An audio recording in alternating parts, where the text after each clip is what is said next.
C'était une séance de préparation d'attaque pour le MMA, spécifique au MMA.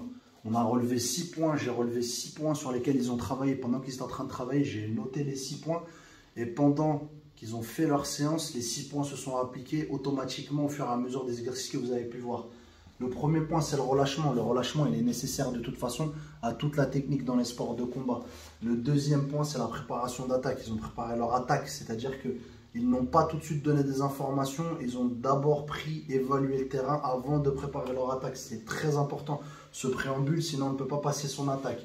Troisièmement, ils ont fait une évaluation de distance. C'est tout à fait normal. Lorsqu'on est hors distance, on ne touche pas. Lorsqu'on est mi-distance, on peut se faire toucher. Lorsqu'on a la bonne distance, on a cette évaluation de distance qui a été faite naturellement selon leur morphotype.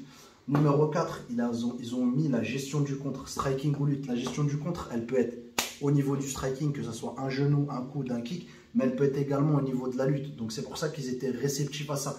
C'est là où, dans le quatrième point, on rentre sur de la spécificité MMA, mais on n'est pas du tout sur de la spécificité concernant boxe anglaise ou Muay Thai, car ce paramètre-là se rajoutera qu'au niveau du MMA. Vous pouvez être bon en striking, le mec qui passe en dessous, il vous amène au sol.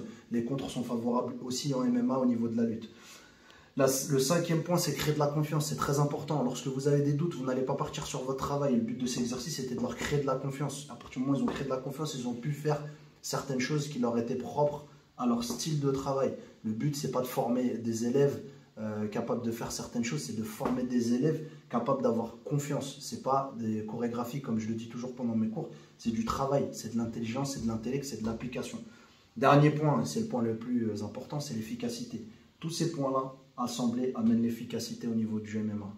Voilà, merci à vous, à ceux qui ont suivi cette story. Et si vous en voulez d'autres, on pourra mettre ça sur du format YouTube. Merci à vous, à bientôt.